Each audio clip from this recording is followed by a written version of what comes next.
কাউনিয়ায় খোপাতি গ্রামের এনজিও কর্মী সোহেল রানার বিরুদ্ধে ইসলাম ধর্ম নিয়ে সামাজিক যোগাযোগ মাধ্যমে কটূক্তি ও অপপ্রচার চালানোর অভিযোগ প্রত্যাহার করে সাংবাদিক সম্মেলন করেছে খোপাতি গ্রামবাসী।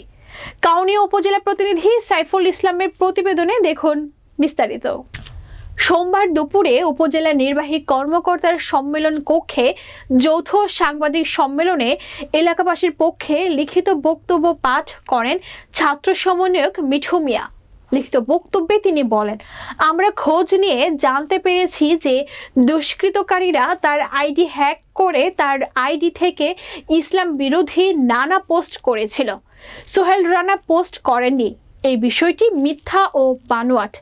তাই আমরা এলাকার ধর্মপ্রাণ মুসলমানেরা সাংবাদিক সম্মেলনের মাধ্যমে আমাদের অভিযোগ প্রত্যাহার করে নিলাম। এ সময় উপস্থিত ছিলেন ছাত্র সমন্বয়ক মোহাম্মদ মাহতাব হোসেন, মুশারফ হোসেন, আতিকুর রহমান, রুবেল হোসাইন, সুমন লিমন সহ খোপাতি গ্রামবাসী।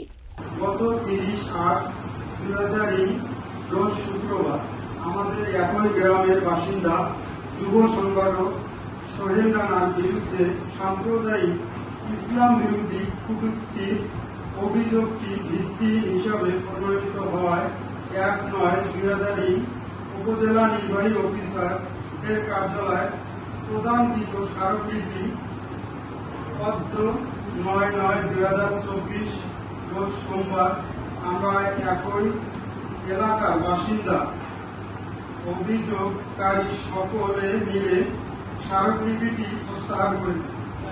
ইতোমধ্যে উপজেলা নির্বাহী অফিসার মহোদয়ের কার্যালয়ে একটি আবেদন পত্র দাখিল করেছি।